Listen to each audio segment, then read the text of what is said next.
assim, ó, quando a gente for, por exemplo, a gente lembra de Ezequiel. Aí Ezequiel fala sobre um rio. Um rio que você precisa ir entrando. Aí água no tornozelo, aí depois vai subindo até um ponto que você não consegue controlar mais. Aí a gente pensando numa construção de louvor, que é basicamente isso que você falou. Como tratar dessa construção? Por quê? A gente precisa entender que você se preparou uma semana, por exemplo. Sei lá, você está um mês preparado, um mês jejuando, um mês orando todos os dias, de madrugada, um mês buscando. Aí você vai cantar junto com alguém que acabou de chegar, tipo, doido. Tipo assim, vamos supor, o neto tá chegando os dois filhos dele acabou de fazer cocô, aí teve que limpar, chegou atrasado pro culto, a milhão e tal, e tá lá você cantando, não, erga suas mãos, vamos mais fundo, vamos mais fundo. Cara, como tratar isso? Essa construção e essa... Tipo, Ezequiel mesmo, Sim, indo mais longe, mais fundo. Má, a gente tem procurado viver dessa forma. Ter uma empatia e uma sensibilidade em Deus para que toda a igreja, por mais aquela pessoa da intercessão que está ali orando, já desce inflamada do poder, ou aquele pai que acabou se atrasando, que teve que trocar a criança, ela também viva na mesma plenitude que o ministro está propondo. Porque, assim, não somente o ministro está propondo, mas sim o ministro ele é um facilitador, entende? Daquilo que Deus quer fazer na noite. Porque o ministro ele não pode agir como um animador. O ministro ele não pode falar assim, cara, na semana passada foi um poder tão forte, hoje tem que ser maior ainda. A gente tem que buscar essa sensibilidade em Deus. E à medida que Deus vai ministrando no nosso coração, a gente acaba tendo discernimento para poder colocar as palavras no momento certo. É a questão do time, cara.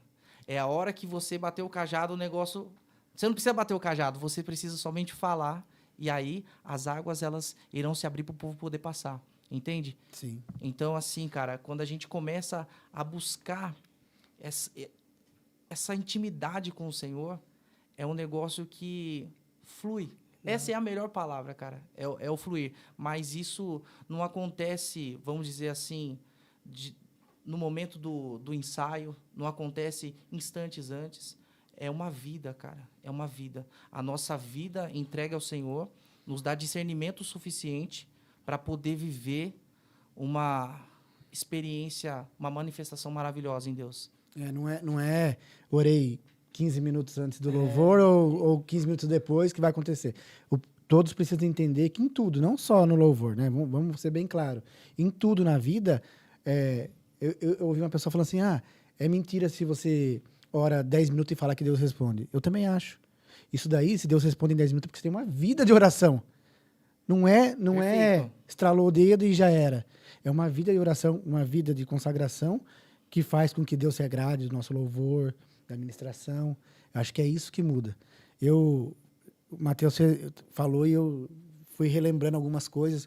O quanto é importante o pessoal do louvor, qualquer outra parte da igreja, mas do louvor, porque eu acho que é uma parte, igual você falou, tão importante quanto se atentar para isso, sabe? Porque, por exemplo, é o Gé que é o líder. Então, o Gé jejua. Né? Não estou falando que está acontecendo na nossa igreja. Isso é geral para todos. Mas o Gé jejua. E só na nossa igreja o louvor tem quantos hoje? Cara, a gente... Eu não sei contar. Contabilizando a parte de mídia, eu acredito que a gente está com 35 pessoas, cara. É muita gente, 35 né? pessoas. E eu acho, isso é impressão minha, que acompanha os cultos, eu acho que a coesão desse ministério de louvor é que tem feito o sucesso. Não que se o cara não andar certo não vai acontecer, não é isso que eu estou falando. Mas a coesão é bem clara. É muito claro quando o louvor começa, a gente nota a presença do Senhor. Que da hora. E isso, cara, não vamos se enganar. Se não houver consagração, não tiver uma vida reta, Mateus, não acontece. É superficial. Exatamente. Então, isso que eu louvo mais, sabe? Eu estou falando do meio que a gente vive, que é a nossa igreja. Mas é perceptível o quanto Deus age no meio do louvor da nossa igreja. Glória a Deus. Cara, eu me lembro assim na passagem do livro de Atos, quando comenta que o povo tinha tudo em comum. A gente está buscando esse ponto de perfeição, entende? E isso é dia após dia. Quando a gente tá disposto, tá com o nosso coração aberto para poder viver os propósitos do Senhor, cara, é incrível, mas ao mesmo tempo muito desafiador, porque dentro de todo um grupo existem as questões pessoais, Sim. as questões de trabalho, a questão de família, a questão emocional, Muita psicológica. coisa. E a gente precisa, nós que estamos à frente, ter essa sensibilidade, eu olhar para o mar e saber se ele está bem. Eu estou muito mais preocupado com a vida do mar Do que um baixista. do que com aquilo que ele pode entregar para mim, sabe? Sim. É muito mais importante o Mateus do que o baixista, Da hora. porque a igreja, ela continua com o Mateus. Se o baixo estiver ali, Outro vai vir e vai tocar. entende? É. Então, assim, eu tenho percebido cada vez mais essa busca em a gente aprimorar o nosso amor, o nosso companheirismo.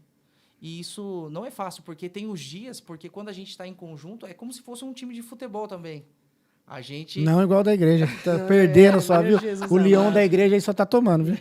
a gente precisa buscar um aprimoramento e a hora que tocar na ferida, a gente precisa estar aberto para poder evoluir.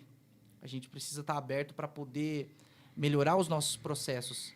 Mas é uma linha tão tênue que a gente não pode permitir com que a gente fique somente focado nos processos e a gente venha se distanciar da presença. É algo que tem que caminhar em conjunto. Não pode se tornar um amuleto. Falar assim, olha, eu faço assim, é a minha limitação, eu não posso mais do que isso. Mas, ao mesmo tempo, você também não pode abrir mão da presença. A presença, ela deve ser a nossa maior prioridade quanto grupo. Cara, e tipo assim, pensando